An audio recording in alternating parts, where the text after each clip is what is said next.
Hello everyone, I am Saint Thomas Aquinas. I was selected for today's video. After Plato's Atlantis review, I just couldn't pass up the offer to do one myself. Now, I am told that we are to show the audience an introduction before we continue.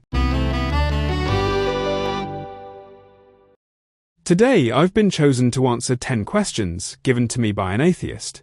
Let's see how this goes. 10 questions Christians can't answer.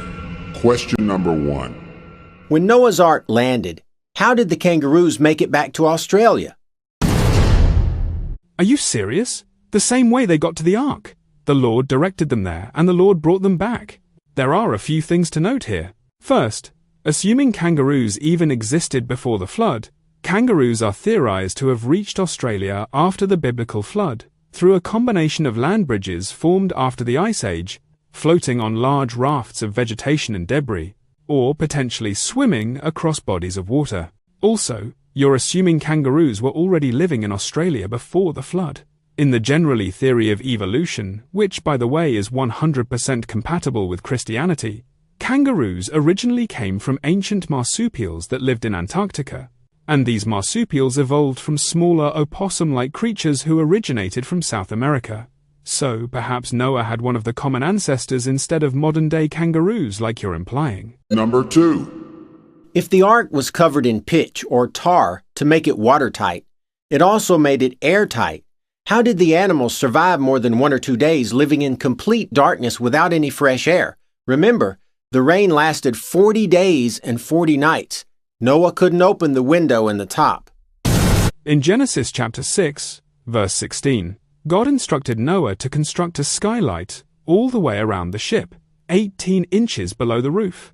Answers in Genesis describes this in greater detail. They explain that it was a continuous, 1 cubit high opening that ran along the entire perimeter of the vessel, immediately below a sloped roof or eaves. This design served several practical and theological purposes, such as lighting and ventilation. Question number 3. Since Adam and Eve didn't know right from wrong before eating from the tree of the knowledge of good and evil, why did God then punish them for something they didn't understand they were doing? This is actually a loaded question. God punished Adam and Eve for disobedience, not because they lacked understanding of right from wrong, but because the act of eating the fruit was a rebellion against his explicit command.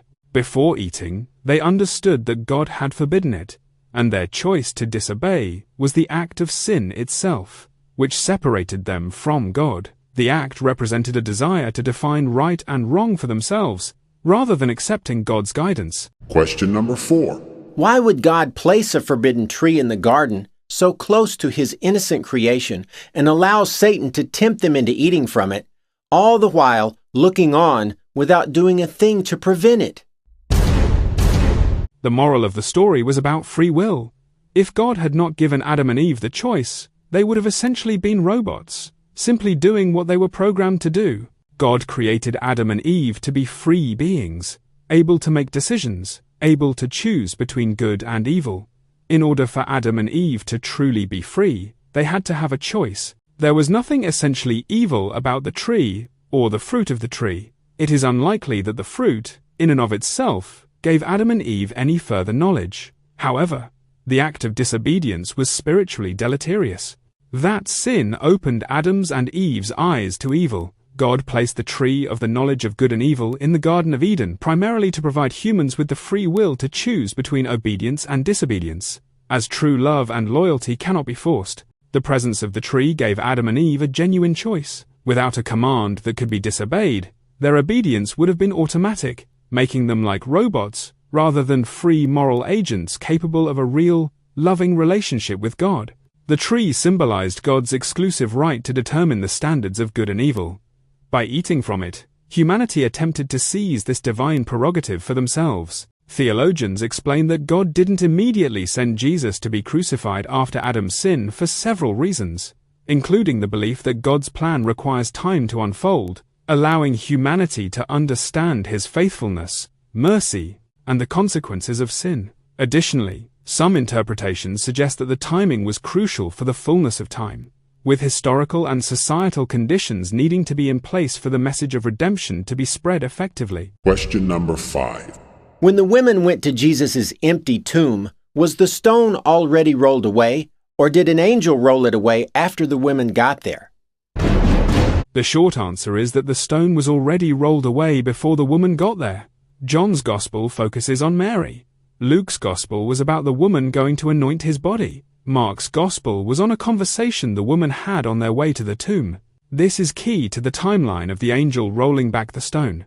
In Mark chapter 16 verses 3 and 4, it says, "And on the way, we were discussing how to roll away the stone. But when they got there, the stone was already rolled away." So John, Mark, and Luke all record that the stone was already rolled away when the woman looked at the tomb. However, in Matthew's Gospel, he explains how the angel rolled the stone away. I'm chapter 28 verse 1. It says that on Sunday morning, as the new day was dawning, the woman went to the tomb. In Matthew 28 verse 2, it says that there was an earthquake, and for an angel of the Lord came down and rolled back the stone. In Matthew 28 verse 4, it says that the Roman guards shook with fear when they saw the angel and fainted. This is crucial because it demonstrates that the angel rolled back the stone before the woman even got to the tomb. Question number 6. On the first day of the week, when Jesus rose from the dead, how many women went to the tomb, and which ones? That's an easy one. There were several. Mary Magdalene, Mary the mother of James, Salome, Johanna, and several others. Question number 7. If you believe the creation account in Genesis is mere allegory, then why don't you throw out Paul's epistles? Because he believed that the creation account was a historical fact. The decision to interpret Genesis as allegorical does not automatically necessitate discarding the epistles of Paul, primarily because Christian theology often treats different parts of the Bible with different interpretive lenses based on genre, authorial intent, and purpose. To throw out Paul's epistles would challenge the authority of the New Testament writers entirely. The interpretive framework prioritizes the intended meaning and genre of the specific text, rather than applying a single, universal, literal, or allegorical rule to all biblical texts equally. A major reason for not throwing out Paul's epistles is that Jesus and other New Testament writers also cite Genesis as scripture, affirming its reliability and truthfulness. To dismiss Paul would create an inconsistency within the Christian view of the entire canon of Scripture. Question number 8. How many donkeys did Jesus ride in his triumphal entry into Jerusalem? Was it one donkey, like Mark, Luke, and John say, or was it 2 donkeys like Matthew said? This is an easy one. Jesus only had 1 donkey. The difference in accounts is generally attributed to Matthew's specific intent to highlight the fulfillment of an Old Testament prophecy from Zechariah 9-9, which uses a Hebrew poetic literary device called parallelism to refer to a single animal in 2 ways, mounted on a donkey and on a colt, the foal of a donkey. Matthew's account states that the disciples brought both animals, put their cloaks on them, and he sat on them, Matthew 21:7.